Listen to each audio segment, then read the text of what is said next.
I'm Charlotte McLeod with the Investing News Network, and here today with me is Willem Middelkoop, founder of the Dutch-based Commodity Discovery Fund and author of The Big Reset. Thank you so much for being here online with me today. Thanks for inviting us. Of course. And I want to start off by talking about your fund, the Commodity Discovery Fund, and how it's been performing this year. So maybe for those who might not be aware, you could give a brief introduction to that and how it's been performing in 2020 so far. Yeah, we're a Dutch-based commodity fund. We're specialized on discoveries. I think one of the very few in this world. We had an amazing year. First down during the Corona crash, but then very strong move upwards. Our assets under management almost tripled to 150 million Canadian. And I think we'll end this year around 70% up, so 7-0. So we're very happy with how things have been performing for us this year.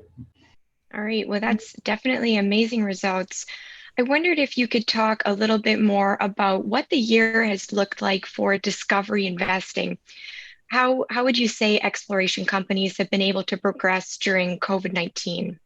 Well, I think we've had this very long correction between 2011 and almost 2019, in which not that much money was available for exploration companies. I think after March this year, after the gold price started to move up, quite a bit of money has been flowing to the exploration companies. Normally, in any given year, we participate in about 50 private placements. This year, we've done 100, and we have 10 million in private placements. And I think that shows that the industry is more healthy now. It's better financed now. So that will bring, hopefully, some more good discoveries, world-class discoveries in the future, because Canada, North America is lagging on the discovery side. Our best discoveries the last few years, our best investments have been in Australia, not in Canada. That's very interesting. I wondered if you could put that funding into a little bit more context. We have heard that companies are able to raise money this year. Can you tell me where else that's been coming from, if you expect to see that flow continue into the next year? I think there's a new source of funds entering the business. When we look at the inflows into our fund, as it was around 20 million euros, so 30 million Canadian of inflows this year. And while we normally get our funding from retail investors, we're seeing more the family office entering the fund now. The tickets are larger. We had several investors starting with 1, 2, or even 3 million.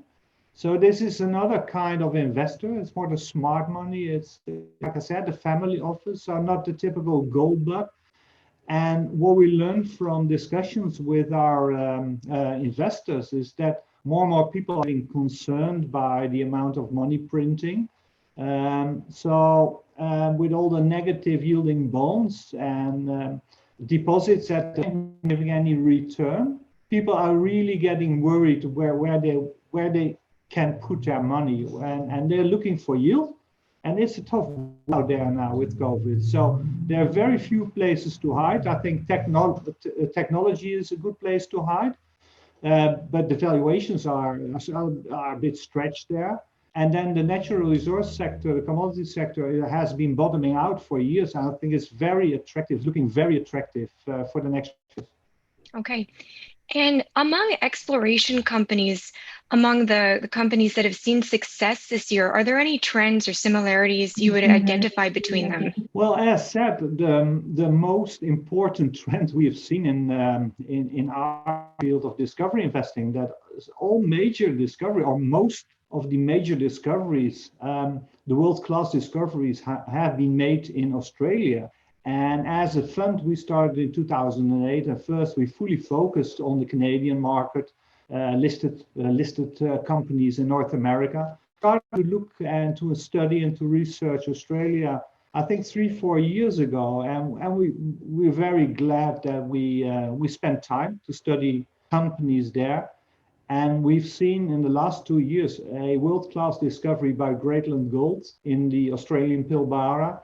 There's a world discovery by De Grey Mining, also in the Pilbara. We've Chalice Gold now, which is working on an amazing discovery, nickel and gems, also in Australia. So there's some very good stories there. But of course, in North America, we've seen some remarkable stories. Of course, there is still a very strong discovery. We're very interested to invest more in copper discoveries. So the porphyry discoveries by Sol Gold comes to mind, or Solaris. You have Kodiak Copper, some very interesting names here. That's Australian listed companies working on a nice discovery. And of course, I think the best discovery in Europe, that's Rupert Resources, that's Canadian, and they have an amazing discovery in Finland. So we're quite fortunate to have many new names, many new interesting potential world-class discoveries developing, and we benefited we benefited from that from those new discoveries as well this year. You know, sometimes you hear people say that all the big discoveries have been made. There's just not big ones left to be found. What do you think of that idea? Why do people say that? I think it's in general it's true. If you look at the really large discoveries, the world-class discoveries of the last 100 years, most were made after the Second World War. Large gold mines in Nevada were all discovered a long time ago, but there's still, I think there's still enough to be found. But and what makes it interesting for investors nowadays is because there's a scarcity on good projects. If you make a good discovery, the valuation will increase, incredible. When rises with Greatland Gold, I think we're up over 2,000%. The Grey Mining, we're up over 1,500%. So it's a very interesting part of the commodity space to choose the discovery investing side. It's not easy to pick the winners, but we've been in this business for 15 years, and we're doing better every year. That's great. Now, where do major miners fit into the picture? We've been hearing that they are going to need to replenish their reserves. How do you see that playing out? We don't invest that much money into major producers because we like to invest in companies which own more ounces in the ground at the end of the year than at the start of the year. And the major producers all have this problem of declining reserves.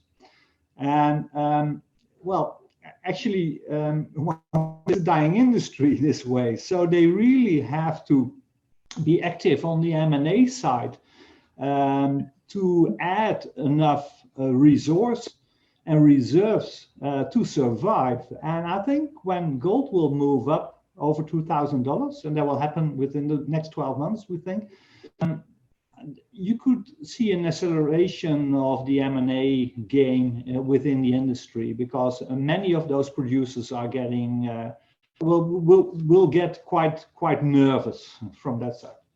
So when you're looking at a company, are you hoping that it's going to be a takeover target eventually? When we make an investment, we want to see an upside of at least 100% within the next 12 to 18 months, and it should be a takeover situation in a few years. Since our start in 2008, we have had takeovers within our portfolio, so that strategy worked. This year we only had 4 takeover situations within our portfolio, so M&A was a little slow this year, I think also because of COVID and the travel restrictions. So we can expect the M&A activity to happen in the next few years.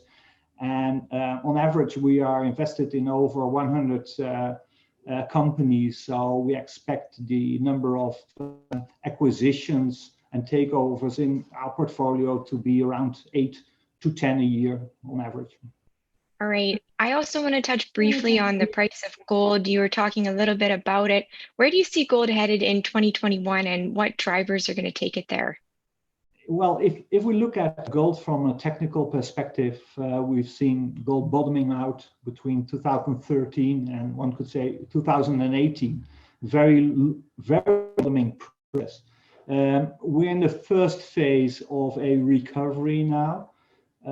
Gold has jumped over 2000, back to the old highs in 2011. But if you look at silver, silver is still 50% of the old highs. We expect the recovery to continue with all money printing worldwide. Investors start fleeing to hard assets and alternative assets. Bitcoin is benefiting from that as well.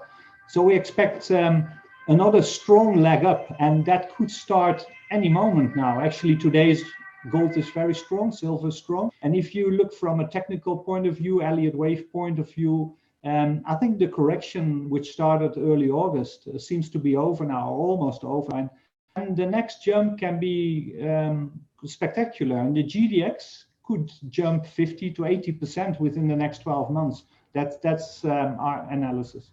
All right. And, we've started to hear as the Bitcoin price has been going a little bit crazy in recent weeks, people talking about that taking some of the shine away from gold. What are your thoughts on the interaction between those two elements? Yeah, people make a mistake. Not a fight between gold and Bitcoin. These are brothers and sisters. They will go up in tandem.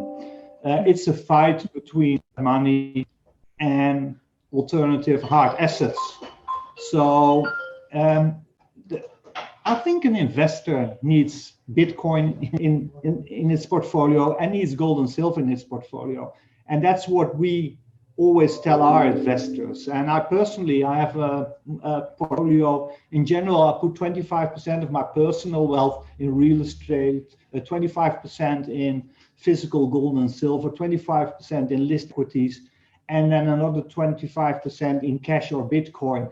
And with that diversification, I think you'll do well in all scenarios. We could end up with a deflationary collapse. We could have inflation or even hyperinflation. We could have a new banking crisis. If you diversify according to this model, you will survive. Okay. All right. So this was a good year for you. I want to ask, as we head into 2021, what would be your best piece of advice for investors? Well, it's a difficult time. I think 2021 will be a year in which the economy will really be tough. We need a lot of stimulation to keep on going. So there's a lot of risk out there. Many valuations are stretched, especially in general markets, in general stock markets. So people need to be a little defensive, but you also need to invest, because if you keep all your net worth in cash, you don't make any money. You will lose for sure. Bonds will be a problem for the next few years. Because it's very hard to make money there. So be defensive, be flexible. It's very important to be flexible.